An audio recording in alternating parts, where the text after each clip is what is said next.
Kita percaya Roh Kudus memberikan hikmat kepada hambanya dan kepada kita semua. Puji Tuhan. Surat Roma 1 ayat 17 berkata demikian.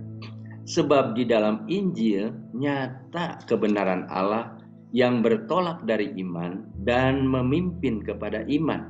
Seperti ada tertulis, orang benar akan hidup oleh iman. Saudara-saudara, makna dari ayat ini adalah bahwa kebenaran Allah dinyatakan melalui Injil. Dan cara untuk menerima kebenaran tersebut adalah melalui iman kita kepada Tuhan.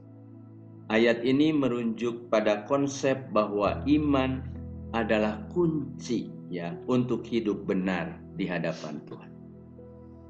Oleh sebab itu, Bapak Ibu Saudara sekalian, orang yang hidup oleh iman dipandang sebagai orang benar di hadapan Tuhan.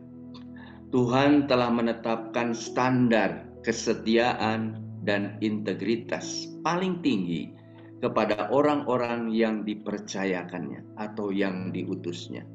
Visi besar di masa perjanjian lama, Tuhan sendiri tidak sembarangan memilih orang. Dia benar-benar menyeleksi sesuai dengan standar atau cara Tuhan sendiri.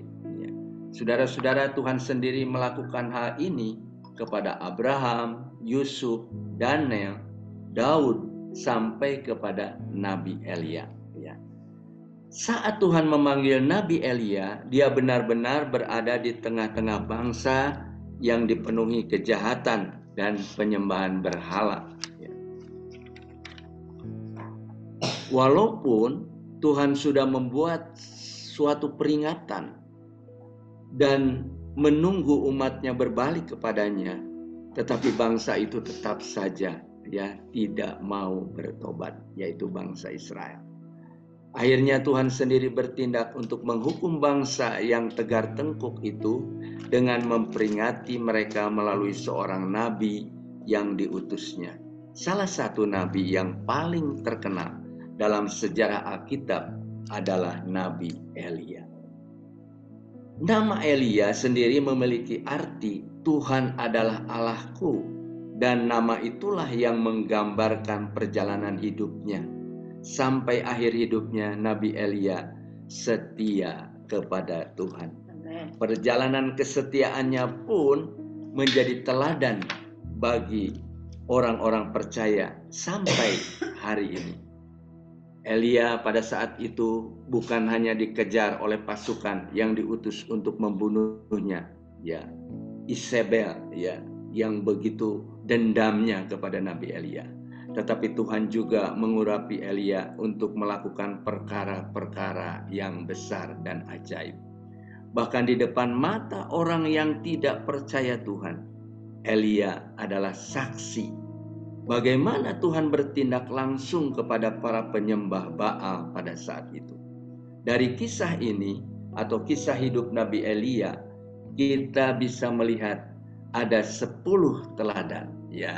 Biasa kita menyampaikan 3 poin, 3 hal. Tetapi hari ini ada 10 teladan kesetiaan terbaik sepanjang sejarah Alkitab. Yang pertama, Bapak Ibu Saudara sekalian, Nabi Elia itu setia menyampaikan pesan dari Tuhan. Sebagai seorang nabi, Elia menghabiskan sepanjang hidupnya untuk berjalan, berbicara, bersaksi, dan mendorong orang untuk percaya kepada Tuhan yang hidup. Walaupun Nabi Elia seorang diri dan tidak dianggap, tetapi Elia tetap saja gigih, semangat, berkobar-kobar menyampaikan pesan dan peringatan Tuhan dimanapun Elia berada. Bahkan seringkali Elia harus menerima ancaman, intimidasi atas pesan Tuhan yang ia sampaikan.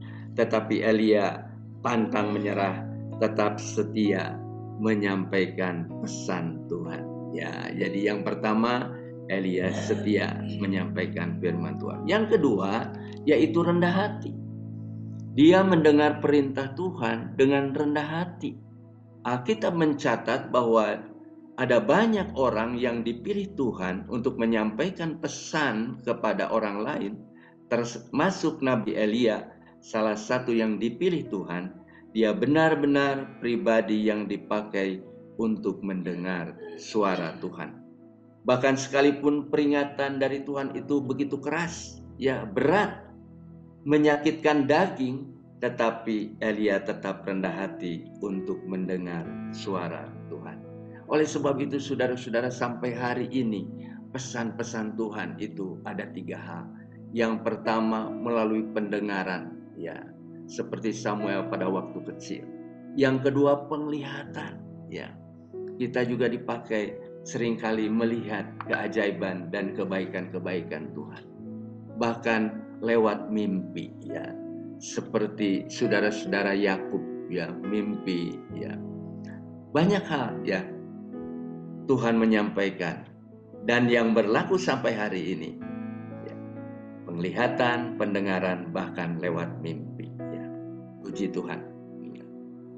Saudara-saudara, di sini benar-benar pribadi yang dipakai untuk mendengar suara Tuhan. Bahkan sekalipun perintah itu berat, tetapi ia tetap mendengar suara Tuhan.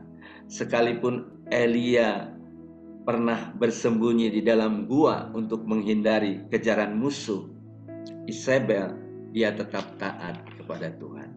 Yang ketiga, yaitu menjadi saksi. Elia jadi saksi atas pemeliharaan Tuhan.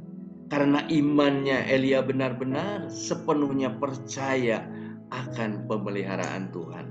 Bahkan dia dipakai untuk menunjukkan kuasa Tuhan yang benar-benar nyata bagi hidup orang lain. Apapun yang Tuhan suruh lakukan, Elia tetap patuh untuk melakukannya. Di dalam kitab 1 Raja-Raja 17 ayat 5 berkata, lalu ia pergi dan melakukan seperti firman Tuhan. Ia pergi dan diam di tepi sungai Kerit di sebelah timur sungai Yordan. Yang keempat, memiliki ketundukan. Elia tunduk pada kuasa Tuhan. Elia belajar dalam hidupnya bahwa Tuhan yang ia sembah adalah Tuhan yang maha kuasa. Dia melihat bahwa apapun bisa dilakukan Tuhan dengan mudah. Secara manusia mungkin mustahil, tetapi bagi Tuhan tidak ada yang mustahil. Iman inilah yang membuatnya dia mau tunduk di hadapan hadirat Tuhan. Tunduk sepenuhnya kepada apa yang akan Tuhan lakukan di dalam hidupnya. Elia adalah salah satu orang yang dicatat di dalam Alkitab. Elia mengalami campur tangan Tuhan yang nyata dan indah. Kita juga percaya, kita juga punya pengalaman-pengalaman yang indah yang Tuhan kerjakan di dalam kehidupan kita sehari-hari. Yang ketujuh, saudara-saudara, yang kelima yaitu berkomunikasi. Ya.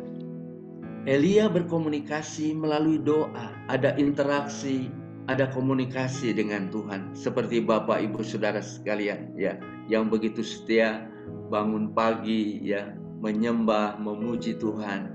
Dan seringkali saya ingatkan pada waktu kita mau tidur, setelah kita melakukan aktivitas, jangan lupa mengucap syukur atas segala kebaikan. Amin. Elia memberi teladan tentang doa yang tidak jemu-jemu. Dia berdiri sebagai nabi yang juga mendorong setiap orang berdoa dan menjadi pejuang iman. Karena dengan doalah Elia mengajarkan bahwa setiap orang bisa mendengar suara Tuhan dengan jelas. Ya. Yakobus 5 ayat 17, Elia adalah manusia biasa, sama seperti kita. Dan ia telah bersungguh-sungguh berdoa supaya hujan jangan turun, dan hujan pun tidak turun di bumi selama 3 tahun dan 6 bulan. Ya. Yang keenam yaitu mengajar. Elia mengajarkan bahwa iman mampu melakukan mujizat, perkara yang ajaib.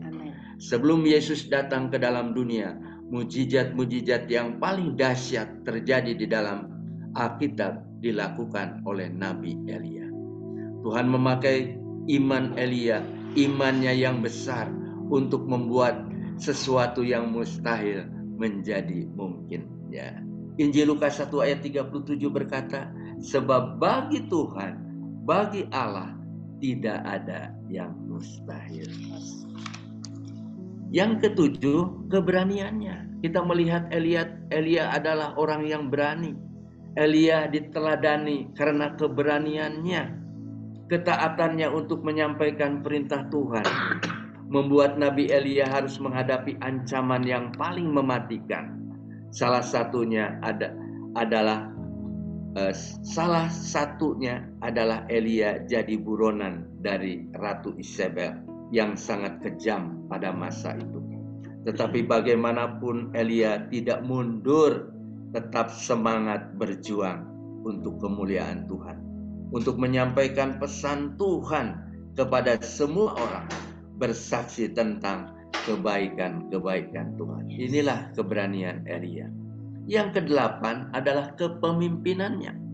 Elia adalah seorang pemimpin teladan, ya, yang dapat dicontoh bagi hamba-hamba Tuhan, bagi gereja Tuhan di akhir zaman. Elia dipilih oleh Tuhan melakukan hal-hal yang besar, tetapi tidak serta-merta membuat Elia jadi serakah atau lupa diri. Sebaliknya, Elia tahu bahwa panggilannya sebagai nabi harus terus berlanjut ketika dia tidak ada lagi di dunia ini. Ya, sebelum dia dipanggil Tuhan, dia tetap semangat untuk menyampaikan pesan Tuhan. Amen. Ya, luar biasa. Karena itulah Elia mendelegasikan apa yang Elia punya kepada generasi penerusnya, yaitu Elisa. Hal ini menunjukkan kepemimpinannya. Ya, seorang Elia yang patut ditiru dan diteladani. Yang ke-9 adalah memperhitungkan. Tuhan memperhitungkan kesetiaan Elia. Bagian Tuhan. Tadi bagian Elia semangat. Tuhan, ya sekarang bagian Tuhan. Tuhan memperhitungkan Elia. Peristiwa di mana Elia dan Musa tampak duduk bersebelahan menjadi bukti bahwa Elia menjadi salah satu nabi utusan Tuhan. Jadi Musa melambangkan hukum, Elia mewakili para nabi untuk menggenapi pemulihan atas segala sesuatu. Dan Yesus mewakili janji keselamatan kekal bagi umat manusia yang percaya kepada Tuhan. Yang terakhir, saudara-saudara, Tuhan sendiri yang melakukan, yaitu Elia mendapat bagian dari Tuhan, mendapat upah kesetiaan, kepemimpinan, ketundukannya, dia bersaksi tentang kebaikannya, ada upah yang diberikan kepada Elia. Alkitab mencatat bahwa Elia mengalami pengangkatan langsung ke surga. Yang pertama Henoh yang diangkat hidup-hidup naik ke surga, dan yang kedua Elia langsung ke surga melalui kereta berapi kepada Tuhan. Ini bagian berkat yang dilimpahkan Tuhan kepada hamba-hamba Tuhan yang setia melakukan perintah-perintahnya. Elisa penerusnya menyaksikan kejadian itu dengan matanya sendiri. 2 Raja-Raja 2 ayat 11. Sedang mereka berjalan terus sambil berkata, tiba-tiba datang kereta berapi dengan kuda berapi, memisahkan keduanya. Lalu naiklah Elia ke surga dalam angin badai. Ada pertemuan di udara. Ada nyanyian, ada pertemuan di udara, pertemuan yang manis, luar biasa. Ini adalah upah kesetiaan bagi setiap hamba-hamba Tuhan, bagi anak-anak Tuhan. Ada bagian yang disediakan dari sorga, yaitu keselamatan yang kekal. Kalau Elia mendapat bagian dari sorga, kita pun orang percaya Tuhan Yesus mendapat bagian yang sama, yaitu namanya terdaftar di dalam buku Al-Hayat surga. Amen. Ada satu kebahagiaan bagi setiap kami, ya, jerihlalah kita yang kita lakukan itu tidak pernah sia-sia. Ada berkat yang disediakan Tuhan bagi setiap orang yang percaya kepada Tuhan. Tuhan Yesus memberkati.